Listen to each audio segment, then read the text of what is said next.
अस्सलाम वालेकुम, मैं हूं मुनीज़े जहांगीर और आप देख रहे हैं प्रोग्राम स्पॉटलाइट। और नाजरीन, आज सुप्रीम कोर्ट के 3 मेंबर बेंच जिसकी सरबराही चीफ जस्टिस गुलजार अहमद कर रहे थे, इस बेंच ने army public school suo motu case में वजीर आजम इमरान खान को तलब कर लिया। पिछली समाअत में सुप्रीम कोर्ट के बेंच ने अटॉर्नी जनरल को हुक्म दिया था कि एपीएस में शहीद होने वाले बच्चों के वालिदैन की शिकायत को दूर किया जाए। 20 अक्टूबर को होने वाली समाअत में शहीद होने वाले बच्चों की माओं ने अदालत से दरख्वास्त की थी कि उस वक्त के आर्मी चीफ राहील शरीफ, वजीर दाखिला चौधरी निसार, वजीर आला KPK परवेज खटक, कोर कमांडर पेशावर हदायतुर रहमान, साबिक DG ISI ज़हीरुल इस्लाम, वफाकी सेक्रेटरी दाखिला अख्तर अली जो रियासत के मामला देख रहे थे, इनको उस वाक़े का पता होना चाहिए था और ये इनकी नाअहली थी कि ये वाक़या पेश आया। आज की समाअत में चीफ जस्टिस ने अटॉर्नी जनरल जावेद खान को पूछा कि क्या वज़ीर आज़म ने अदालत का हुक्म पढ़ा है, तो अटॉर्नी जनरल ने जवाब दिया कि ऑर्डर अभी तक वज़ीर आज़म को नहीं भेजा गया। इस पर चीफ जस्टिस बरहम हुए और कहा कि ये आपकी संजीदगी का आलम है, वज़ीर आज़म को बुलाइए, हम इनसे खुद बात करेंगे, ये अब नहीं चलेगा। याद रहे कि APS के शोहदा के वालिदैन ने यह मुतालबा किया था कि सिविल मिलिट्री क़यादत के खिलाफ FIR दर्ज की जाए।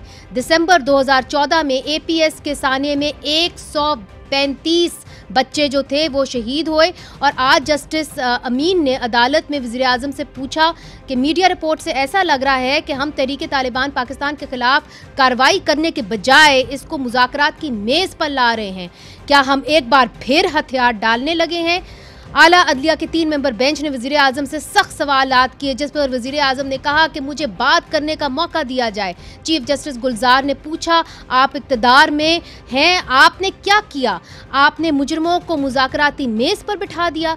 चीफ जस्टिस ने इससे पहले कहा कि लवाहिकीन को मुतमईन करना ज़रूरी है। आज लवाहिकीन ने अदालत के बाहर जो है हमें क्या बताया, आइए आपको दिखाते हैं कि 18 साला ऐमन खान शहीद की वालदा सीमा अतीक मुझे क्या कहती हैं और 20 साला इसाक अमीन शहीद के वालिद मोहम्मद अमीन क्या कहते हैं। सीमा, आपने कहा कि आप थक गई हो। हाँ, बिल्कुल थक गई, क्योंकि अब तो हम नजर नहीं आता, कुछ भी नजर नहीं आता कि कहाँ जाए।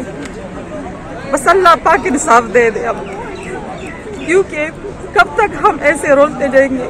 आपने कहा कि आपने अपने बच्चों को लड़ने के लिए नहीं भेजा था, तालीम के लिए भेजा था। बिल्कुल, हमने तालीम के लिए भेजा था। आज वज़ीर आज़म आई हैं अदालत में, कोई उम्मीद की किरण नजर आती है आपको? मुझे तो नहीं नजर आता, क्योंकि इसने कहा कि ये दहशतगर्द आए थे, तालिबान थे, तो तालिबानों को या किसी चीज को भी इन लोगों ने क्यों माफ किया, क्यों माफी की वो तलब किया कि ये बस खत्म हो गए। हमारा वो तो लेना चाहिए था ना, जो इसमें शामिल थे बड़े लोग और उस टाइम पर थे, वो जिम्मेवार है सब। ये मेरा वाइफ है, इसका एक बेटा मोहम्मद अमीन साहब इधर हैं। आपके बेटे का नाम इसाक अमीन था। एक शहीदों का था और एक जख्मी था। जो जख्मी है अब वो ठीक है, मतलब गुजारा कर रहे हैं। गुजारा कर रहा है, क्या नाम है उसका? Aamir Amin. Something is better than nothing. बस वो थोड़ा सा जहन काम नहीं कर रहा। जहन काम नहीं कर रहा, थोड़ा सा मामूली सी बात को ऊपर जाते हैं। मैंने इनसे पूछा आज कोई उम्मीद है आपको? रोने से अलावा कुछ हम सिर्फ रोएंगे, बस रोएंगे और आप कुछ नहीं कर सकते। बस ये आखिर स्टेट है। अगर जज साहब ने कुछ दिल में कुछ आ गया वो इंसान के लिए तो ठीक है, हम कुछ भी नहीं चाहिए, हमें इंसाफ चाहिए कि हमारे बच्चों को जिसने मारे उनको थोड़ा सा हमारे सामने लाए, सजा उनको दे दे कि हमें तसल्ली हो जाए। हम तो कोई फकीर नहीं है, शुक्र हर एक बंदा बहुत सारा मैदान जो पब्लिक स्कूल में पढ़ाते हैं तो बच्चे उसके पीछे कुछ होगा, हमें कुछ भी नहीं चाहिए। तुम यकीन कर दो, अगर आज हमें इंसाफ हमारे बच्चों को मिले ना, तो सारा दुनिया याद रखेगा और आइंदा ऐसा काम नहीं होगा। जो आज उन्होंने कहा है चीफ जस्टिस साहब ने कि जी हमने बार बार उन लोगों को बुलाया, आपका भी मुतालबा था कि जी उस वक्त के कोर कमांडर को बुलाया जाए, उस वक्त के ISI चीफ को बुलाया जाए, उस वक्त के इंटीरियर मिनिस्टर को बुलाया जाए, परवेज खटक चीफ मिनिस्टर को बुलाया जाए। आज खान साहब ने आके कहा वजीर आजम ने कि जी आप हुक्म करें, उससे कुछ उम्मीद जागी आपकी? अब यकीन करें कि ये आया था उसकी सुबह का हुकूमत है ना, ये आया था, हमें ये तसल्ली दिया था कि आज के बाद हम आपका वकील बन के बात करेंगे। ये वकील अभी आया तो चीफ जस्टिस ने बोला है तो ये आया, वरना में तो ये हम फकीर समझ के हमने डील करता है कि ये फकीर है, खुदा कसम ये समझे कि ये फकीर है, मांगने वाले हैं, हम मांगने वाले हम देने वाले हैं। नाज़रीन, इस केस की समाअत के दौरान चीफ जस्टिस ने अटॉर्नी जनरल से पूछा था कि इंटेलिजेंस एजेंसीज कहां गायब हो जाती हैं जब अपने शहरियों के तहफ़्फ़ुज़ की बात आए। क्या केस रजिस्टर हुआ था आर्मी चीफ और बाकी जिम्मेदारों के खिलाफ? अटॉर्नी जनरल ने जवाब दिया कि इंक्वायरी रिपोर्ट में साबिक आर्मी चीफ और साबिक DG ISI के खिलाफ कुछ नहीं मिला, जिस पर चीफ जस्टिस ने कहा इनके पास जो नेटवर्क है इस पर अरबों रुपए खर्च होते हैं और आप कहते हैं कि आपकी दुनिया की नंबर 1 इंटेलिजेंस एजेंसी है, लेकिन नतीजा 0 है। आज समाअत के दौरान बेंच ने हुकूमत को 4 हफ्ते दिए कि वो लवाहिकीन की शिकायत सुने और कोई कार्रवाई करें, जो जिम्मेदार हैं इनसे पूछताछ कैसे होगी ये भी उनसे पूछा गया और कहा कि किया जाए। वज़ीर आज़म ने कहा कि इस मुल्क में कोई मुकद्दस गाय नहीं और अदालत से मुखातिब होते हुए कहा कि आप हुक्म करें, हम एक्शन लेंगे, हम तो कॉम्पनसेशन दे चुके हैं। जिस पर चीफ जस्टिस ने कहा कि वालिदैन को अपने बच्चे चाहिए, मुआवजा नहीं चाहिए, और यही बात एक माँ ने हमें अदालत के बाहर खड़े हुए कही। बाकी ये कंपनसेट की बात करते हैं तो वो आप एक बता दें कि अगर आप मतलब औलाद का दुख जिसको होता है ना, वो ये मतलब जिसकी औलाद होती है वो ये अच्छी तरीके से जानता है कि आप जरा सा एक मामूली जख्म भी होता है ना किसी बच्चे को तो वो किस तरह तड़पता है। उसकी कीमत अगर आप उसको अदा करें तो क्या वो लेने के लिए तैयार हो जाएगा? इन्हीं लोगों से बैठ के पूछेंगे, इनको अगर हम इनको कहें कि आप अपने बच्चे की उंगली पे एक जख्म लगा दें तो क्या ये लगाने के लिए तैयार हो जाएंगे? उसके बदले में हम आपको माल देते हैं, उसके बदले में हम आपको कंपनसेट करते हैं, तो क्या आप राजी हो जाएंगे? ये नाजिया ताहिर साहिबा थी जिनके 15 साल के बेटे मलिक उसामा अवान साहब जो थे वो APS सानेह में शहीद हो गए। हमारे साथ मौजूद हैं तहरीक इंसाफ के शौकत यूसुफजई साहब जो सूबाई वज़ीर बराए लेबर एंड कल्चर हैं। नून लीग के निहाल हाशमी साहब हमें ज्वाइन कर रहे हैं जो साबिक सेनेटर रह चुके हैं, एक कानूनदान हैं, वकील हैं। अवामी नेशनल पार्टी के जाहिद खान हैं जो साबिक सेनेटर भी रह चुके हैं और मरकज़ी तर्जुमान हैं ANP के। सबसे पहले शौकत साहब, चूँकि आपकी हुकूमत थी, आपकी हुकूमत है, तो सवाल ये बनता है कि आज जिस तरह उन्होंने माओं ने अपनी झोलियाँ फैलाई और कहा कि हमें मुआवजा नहीं चाहिए, हमें इंसाफ चाहिए। आपकी पार्टी का नाम ही तहरीक इंसाफ है, जो सबसे बड़ा सानिया हुआ हमारे मुल्क में। उधर आप ऐसा नज़र आता है कि आप जुल्म करने वाले के साथ खड़े हैं। बिस्मिल्लाहिर्रहमानिर्रहीम। देखिए जी, ये APS के वाक़े के ऊपर आप जितने भी डिस्कशन करें, जितने भी बात करें, बात उधर ही आएगी कि एक अफसोसनाक वाक़या था, इसमें कोई शक नहीं। और पूरी दुनिया के जो भी पेरेंट्स है, वालिदैन हैं, उनको हिला के रख दिया था। तो इस वाक़े पे तो मेरे ख़्याल से कोई सियासत हम नहीं कर सकते, ना हम करना चाहते हैं। जितना इस पे अफसोस हो सकता है वो हुआ। और उस वक्त की जो हुकूमत थी मरकज़ के अंदर नून लीग की थी, यहाँ हमारी थी, और जो ये वाक़या हुआ उसके बाद अब जो इस वाक़े के अंदर मुलविस लोग भी थे अपेरेंटली, वो तमाम लोग तकरीबन मारे जा चुके थे। और नेशनल एक्शन प्लान बना, उसके बाद जो इस वाक़े के बाद पूरी कौम यकजा हुई, मुत्तहिद हुई। और उसी नेशनल एक्शन प्लान के बनने के बाद अगर हम देखें तो मुल्क के अंदर अमन भी आया, दहशतगर्दी नहीं, मगर अब उस नेशनल एक्शन प्लान का क्या होगा जब आपने आज जो मैंने देखा है, जो लिस्ट आपने प्रोवाइड की है, जिसके अंदर कमेटी के अंदर तो जी लाल मस्जिद के लोग भी हैं, जमातुल अहरार के लोग भी हैं, तहरीके तालिबान पाकिस्तान के लोग भी हैं जिनको अभी रिहाई मिली है जेलों से। तो अगर उन्होंने कुछ किया ही नहीं तो जेल में बिला वजह डाल दिया गया था उनको अफगानिस्तान की हुकूमत ने।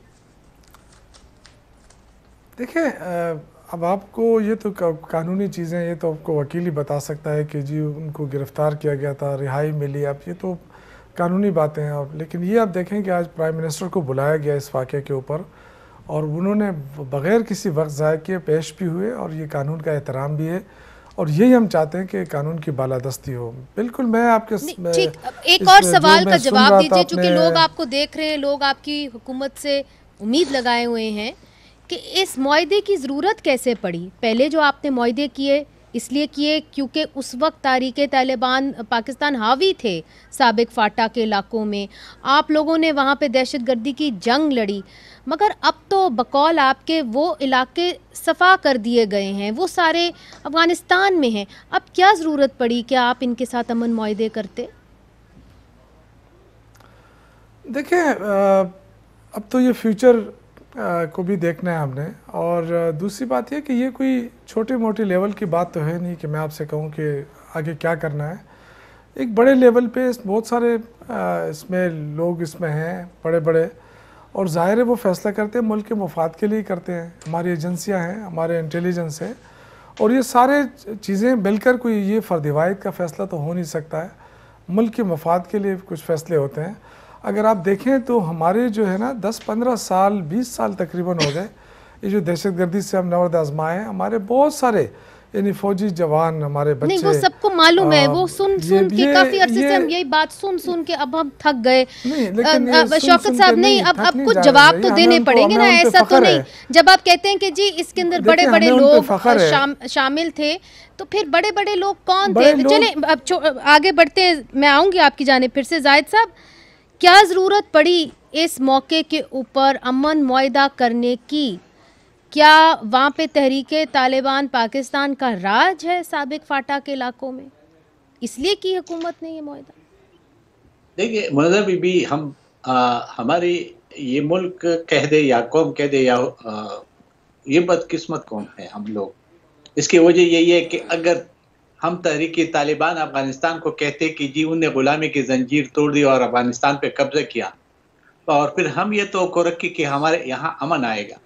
अब मुझे आप बता दें कि ये जो आज जो लवाकिन आपने भी सुना है और मैंने देखा भी, मैं उधर गया भी था, तो ये तो वही जो 150 से जो बच्चे हैं उनके लवाकिन हैं। अभी जो नेशनल एक्शन कमेटी के अभी मीटिंग हुई थी, उसमें प्राइम मिनिस्टर साहब ने गवारा नहीं किया क्यों आए। देखिए इदारे तो ब्रीफिंग देते हैं ना, पैसा तो करने तो स्टेट ऑफ हेड ने, जो चीफ एग्जीक्यूटिव है, अगर वो नहीं आते तो इसके सीरियस का मसला, ये आप देखिए कितना सीरियस मसला है। इस वक्त जो तालिबान है, आपको याद होगा कि मैं आपके प्रोग्राम में भी कह चुका हूँ, साल पहले जब अभी तालिबान ने अफगानिस्तान ने कब्जा नहीं किया था, तो हमारे इलाकों से भर्तियां हो रही थी, हम चीख रहे थे कि अफगानिस्तान को कब्जा करने जा रहे हो, लेकिन ये चीज उधर नहीं रुकेगी, ये तबाही कर दी कि हमारी जो पहले 40 साल से हमारी तबाही हो रही है। किसी ने न सुना, अनसुनी बात की।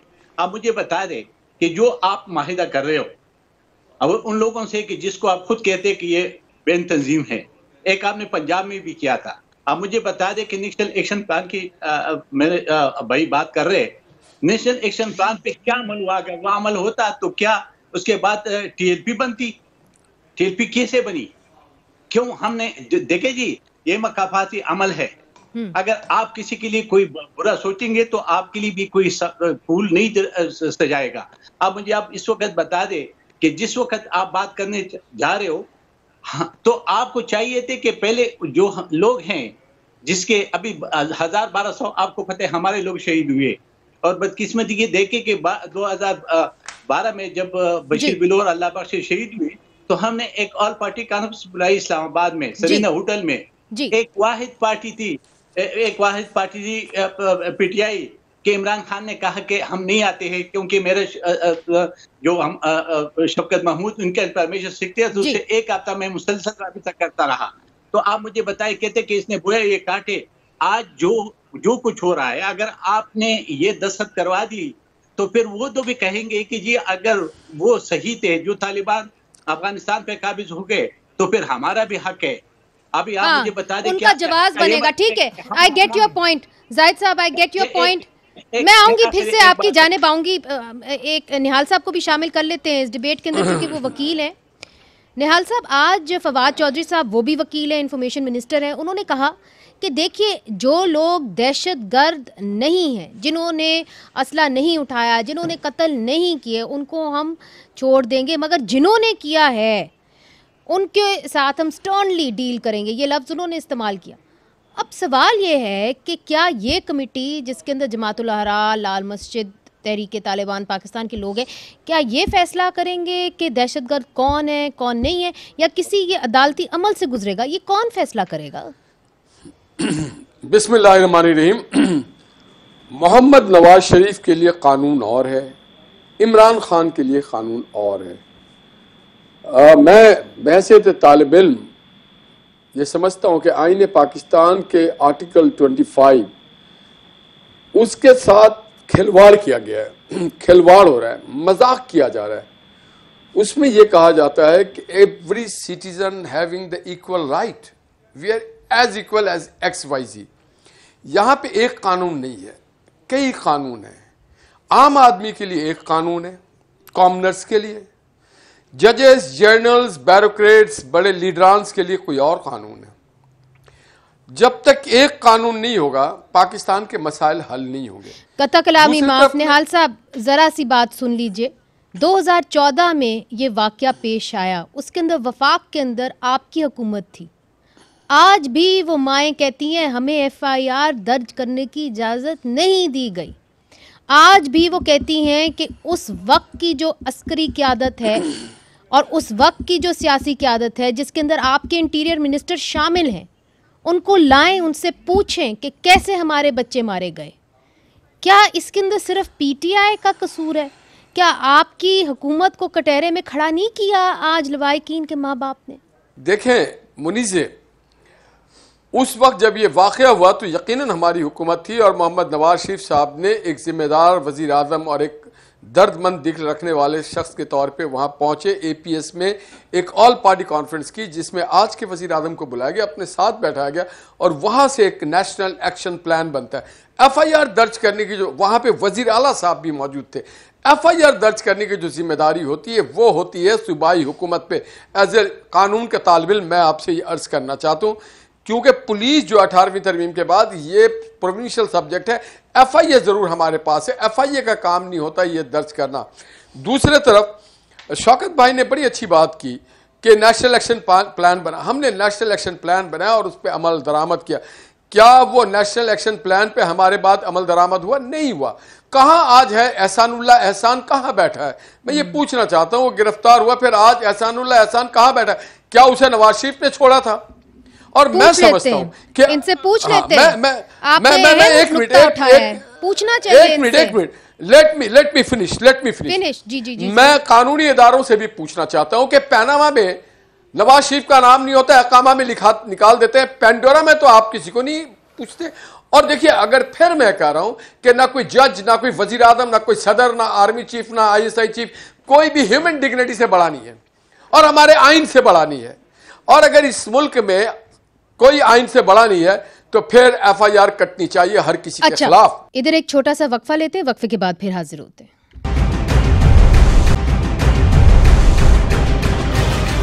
शौकत यूसुफ ज़ई साहब सवाल पूछते हैं, कहते हैं कि एहसानुल्लाह एहसान यहाँ से कैसे गए, पूछते हैं नेशनल एक्शन प्लान का क्या होगा, और पूछते हैं कि FIR अगर दर्ज होनी चाहिए तो क्यों नहीं हुई, वो तो प्रोविंशियल गवर्नमेंट ने दर्ज करनी थी।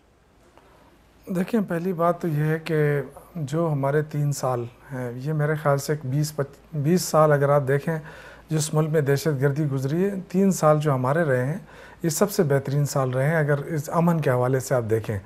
दूसरी बात देखें कि ये सिर्फ अगर हम TV पे एक दूसरे पे सिर्फ इल्ज़ामात ही लगाएं, अगर हम इस चीज़ को नज़रअंदाज कर रहे हैं कि आज जो हम अमन से बैठे हैं इसके पीछे क्या हो रहा है, क्या हमारे जवान इस वक्त कुर्बानी नहीं दे रहे? आप नहीं देख रहे हैं कि रोज़ाना लाशें आ रही है? अभी भी ये कहाँ से आ रही है? कौन दे रहा है? तो फिर उनके मर्डर्स के साथ आज आप कमेटी ये जो बात हो रही है कि जी नेशनल एक्शन प्लान के, मैं तो अर्ज़ कर रहा हूँ सर, मैं अर्ज़ कर रहा हूँ, देखें ये बात ना सोची जाए कि इस वक्त काम नहीं हो रहा है। बड़ी बहुत इस वक्त जो फ़ौज जो कुछ कर रही है, और पहले भी फ़ौज ने किया था, अभी भी वही कर रही है, और जो अमन कायम करने में उनका जितना रोल बनता है उससे ज़्यादा हो रहा है। और मेरे ख्याल से इस चीज़ को हमें नहीं इग्नोर करना चाहिए। ये सब क्रेडिट हम यही सवाल पूछ रहे हैं ना कि अगर जरूर आप जरूर सही कह रहे नहीं हैं लेना कि चाहिए जिसमें आप अस्करी की आदत की हैं जो ऑन द ग्राउंड है। मैंने खुद देखा है कि हमारे बच्चे हैं ना, किस तरह उन्होंने उनके किस तरह वो अस्पतालों में पड़े रहे, उनपे यहाँ तक आर्टिलरी फायर की गई। आज आप उनके लोगों के साथ जो उनके कातिल हैं उनके साथ आप कमेटी बनाए बैठे हैं। सवाल ये उठता है जरूरत क्या थी आपकी? क्या इन्होंने हमारी किसी टेरिटरी के ऊपर काबिज हुए हुए थे? क्या जरूरत थी ये बताएं ना हमें। नहीं देखें, ये आपको देखें, ये तो बहुत सारी चीजें ऐसी, अब ये टीवी पे चैनल पे बैठ के हम तो इस चीज का फैसला नहीं कर सकते। तो फिर कहाँ करेंगे? ना अदालत में हो, ना पार्लियामेंट में हो, ना टीवी पे हो, फिर कहाँ? नहीं अदालत देखें मुनज़्ज़ा, अगर अदालत किसी को छोड़ता है तो ये अब हमारे पास यही ऑप्शन हो सकता है कि हम उस पर क्या कर सकते हैं, मतलब वकील कर सकते हैं, वकील जा सकता है। लेकिन अगर अदालत किसी को छोड़ती है तो उस पर हमारा बस नहीं चलता कि हम कहें कि जी किसको छोड़ना है किसको नहीं छोड़ना। यही तो हम मुसीबत है हमारी कि हमारे हक में फैसला हो तो हम कहते हैं अदालतें बहुत अच्छी है, नहीं होते हम कहते हैं आज वज़ीर आज़म ने ये कहा है। मैं अर्ज़ कर रहा हूँ, देखें आज वजीर आजम ने ये कहा है कि इस मुल्क के अंदर कोई मुकद्दस गाय नहीं है। आज चीफ जस्टिस साहब ने कहा है कि उस वक्त के जो चीफ ऑफ आर्मी स्टाफ थे, उस वक्त के जो DGIS थे, उस वक्त के जो अभी आपके परवेज़ खटक साहब वजीर आला थे, आप उनको लेके आए, आप उनसे पूछे तो सही। क्या आप पूछेंगे? देखें, जो चीज़ें हैं नेशनल एक्शन प्लान के तहत होती रही हैं। अगर आप ये बात कर रहे थे, निहाल हाशमी साहब इतने अच्छे सीनियर पार्लियामेंटेरियन हैं, आप देखें वो कह रहे थे कि जी FIR दर्ज करना सूबाई हुकूमत का काम है। बिल्कुल सही है, पुलिस भी हमारे कंट्रोल में। लेकिन जब नेशनल एक्शन प्लान बना तो सूबों को नेशनल एक्शन प्लान पे अमल दरामद करने का कहा गया। तो अगर वो नेशनल एक्शन प्लान के तहत सूबों को कहा जाता कि FIR दर्ज करें, FIR दर्ज हो जाती। तो ये सिर्फ सूबों पर ना डाला जाए, उस वक्त जो फैसले होते रहे उसी के मुताबिक सूबा भी चलता रहा है। तो ये मेहरबानी करें एक तरफा बात ना करें। जब आप नेशनल एक्शन के बात करते हैं तो फिर उसी पे अमल दरामद हो रहा था। आज भी हम अगर अमल दरामद हुआ है तो सिर्फ खैबर पख्तूनख्वा के अंदर हुआ है। वक्फा लेते हैं छोटा सा, फिर ज़ाहिद खान साहब भी बहुत सारे सवाल उनसे करने, चूँकि उनकी पार्टी ने जो है बहुत कुर्बानियाँ दी हैं इस हवाले से। सवाल करेंगे उनसे भी वक्फे के बाद।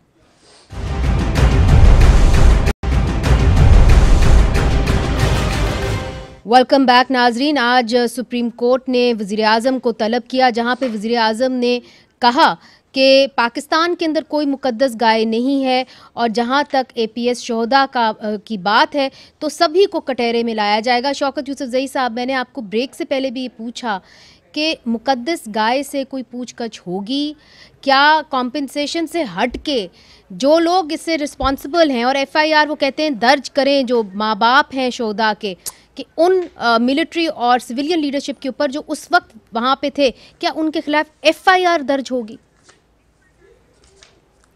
देखिए, मैं अर्ज़ कर रहा था ना कि जैसे ये वाक़या हुआ उसके बाद पूरी कौम हिली और ये जो नेशनल एक्शन प्लान बना और उसी के अंदर ज़ाहिद खान साहब शायद उस नेशनल प्लान में शायद मौजूद हो, हम तो नहीं थे, लेकिन तमाम सियासी पार्टियों के लोग जो है बड़े बड़े लोग उसमें मौजूद थे, वही फैसले करते थे, उन्हीं फैसलों के मुताबिक वो अमल दरामद होता रहा है।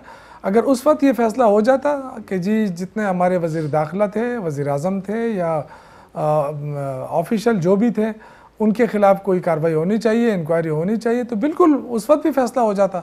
आज अगर प्राइम मिनिस्टर पेश हुए तो उनको तलब किया गया, उन्होंने बग़ैर किसी झिझक के वह पेश हुए हैं और अपना मौक़िफ़ बयान किया है।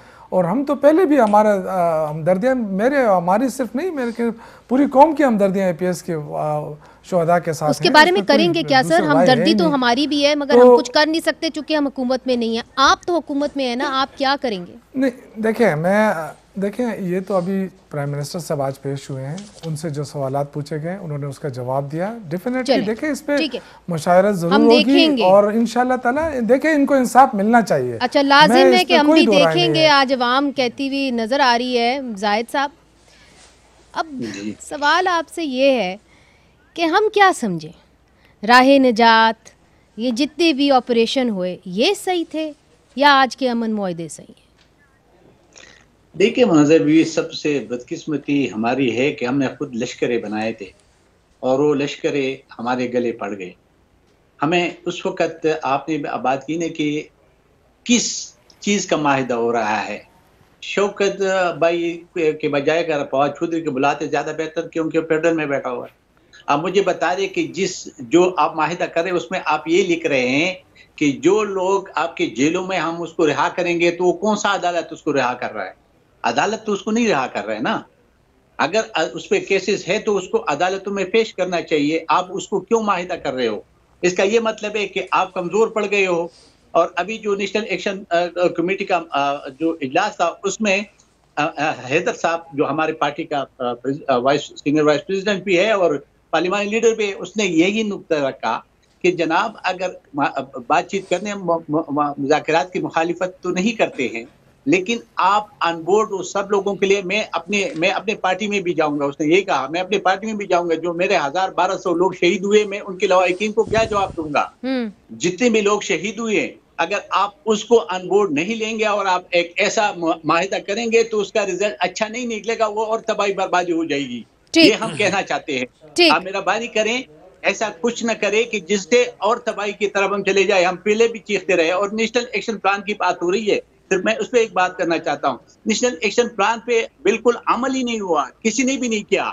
अगर कोई नेशनल एक्शन प्लान पे अमल करता तो ये नौबत आ जाती कि हम माहिदे पे माहिदे करते जाते। अभी ये दूसरा जो माहिदा कर रहे हो या एहसान का बताया नहीं, आपने इससे नहीं पूछा कि एहसान को पकड़ कर लेके आया था तो वो सेफ हाउस में रखा हुआ था और फिर कैसे चला गया? अगर ये सवाल बार बार उठाया जाता है। ठीक जाहिद साहब, ये सवाल बार बार उठाया जाता है, मगर आज शेख रशीद साहब ने अदालत के बाहर ये कहा, निहाल हाशमी साहब आपके लीडर के बारे में, मियां नवाज शरीफ साहब के बारे में, कि अगर उनको अदालत समन करती है इस केस के अंदर तो फिर उनको 24 घंटे के अंदर अंदर वो पासपोर्ट भी इशू कर देंगे, उनको परमिट भी मिल जाएगा अगर वो मुल्क वापस आना चाहें।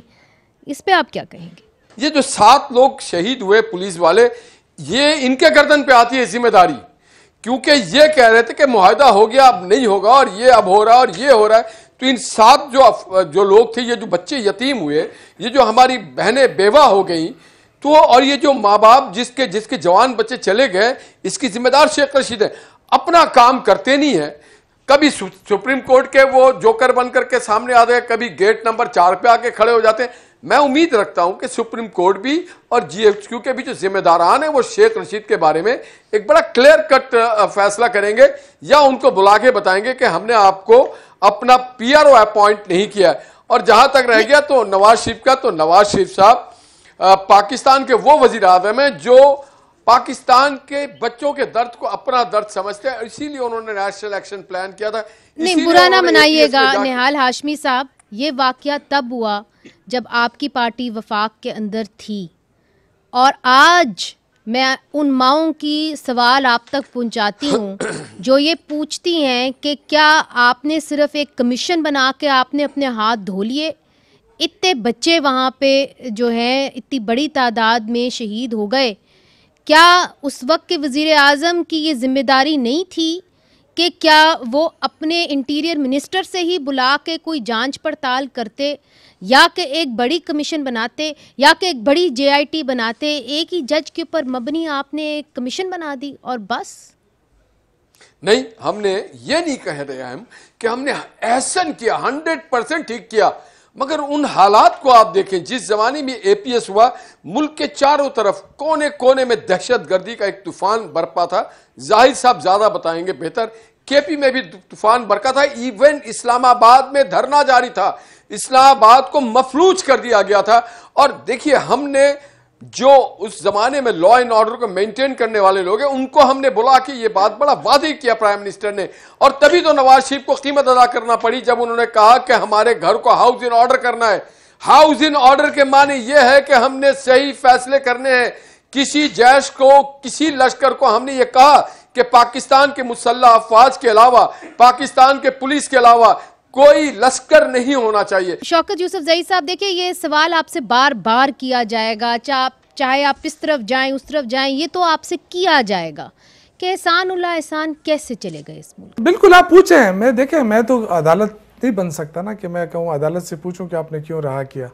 अब ये काम मेरा तो नहीं है ना। नहीं, क्या वो तुर्की कैसे चले गए? तुर्की कैसे चले गए? देखिए, अब ये तो जाहिर है, अगर जिस तरह आपको जाहिद खान साहब ने कहा कि फिर किसी फेडरल मिनिस्टर को बुलाना चाहिए था, ठीक है, फेयर इनफ, प्रॉपर जवाब मिल जाता। Fair enough. लेकिन मगर शौकत साहब देखिए, आप चूंकि अवाम में जाते हैं, मैं आप अवाम के नुमाइंदे हैं सर, आप देखिए लोग आपके प्रोग्राम देखते हैं, लोग आपको देखते हैं, लोग आपसे उम्मीदें रखते हैं। आज जो कुछ हुआ, जो कुछ हमने सुना, लोग ये पूछते हैं कि अब जो ये मुआहदा होगा क्या होगा? क्या ये बाहर अदालतों के बाहर बैठे रहेंगे और इंसाफ की भीख मांगते रहेंगे, और इधर यहाँ पे तहरीके तालिबान पाकिस्तान के साथ बाकायदा मुआहदे होंगे? क्या ये हमारा मुस्तकबिल है? देखिए, ये दो चीज़ें आप मिक्स कर रहे हैं। एक वो लोग जो बराह रास्त पाकिस्तान के ख़िलाफ़ लड़ रहे हैं, उनसे तो कोई मायदा नहीं, ना कोई मायदे की बात हो रही है, ना कोई मायदा हो सकता है। एक वो लोग जो गलतफहमी में या उसमें चले गए हैं और हम उनको वो कर रहे हैं, तो मेरे ख्याल से अगर वो लोग सरेंडर करना चाहते हैं, अगर वो लोग कहते हैं हम पाकिस्तानी हैं, मौबी वतन बनना चाहते हैं, तो मुनीज़ा क्या मौका नहीं मिलना चाहिए? देखिए, मैं एक बात करना चाहता हूँ शौकत साहब के, ये कि आपको याद होगा ये वाकया 2014 में, उस वक्त हुआ इमरान खान डी चौक में धरना दिया हुआ था और इसकी सारी मशीनरी चीफ मिनिस्टर समेत परवेज खटक इधर बैठे हुए थे। वहां लॉ एंड ऑर्डर सिचुएशन को कौन कंट्रोल करना था, किसने करना था? क्योंकि एजेंसीज ने तो रिपोर्ट दिए थे, उस एफएस के जो स्कूल का क्यों दिफा नहीं किया गया? एक, और दूसरी बात यही बात है कि आप मुझे बता दें कि ये कहते हैं कि जी हम उन लोगों को नहीं छोड़ रहे, तो भाई अफगानिस्तान में क्यों गए ये लोग? लेकिन आप जिससे माहिदा कर रहे हो उसका क्या, वो माहिदे में जो लोग बैठे हुए उसके नाम अगर आपको पता है तो आप हमें बता देना, कि ताकि हमको बता दे कि जी इन लोगों से हो रहे, इन उनसे नहीं हो रहे। आप मुझे मुनज़्ज़र भी इनसे पूछे कि जो आपकी मुज़ाकरात हो रहे वो किसके हो रहे? आपके टीटीपी से नहीं हो रहे, तो टीटीपी में कौन से लोग हैं?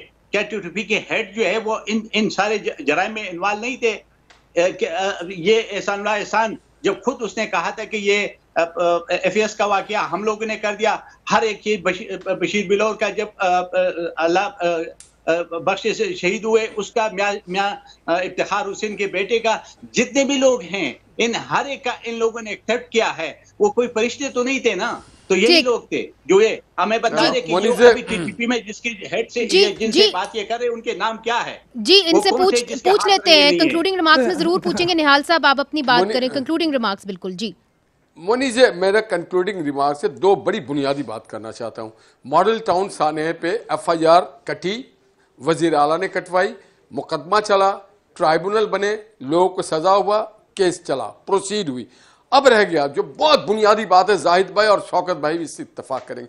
काजी फैज ईसा साहब ने सानेहा कोयटा के बाद, जिसमें हमारे वकला बड़ी तादाद में क्रीम साफ हो गई, शहीद हो गए, उसमें एक बड़ी जबरदस्त रिपोर्ट की थी।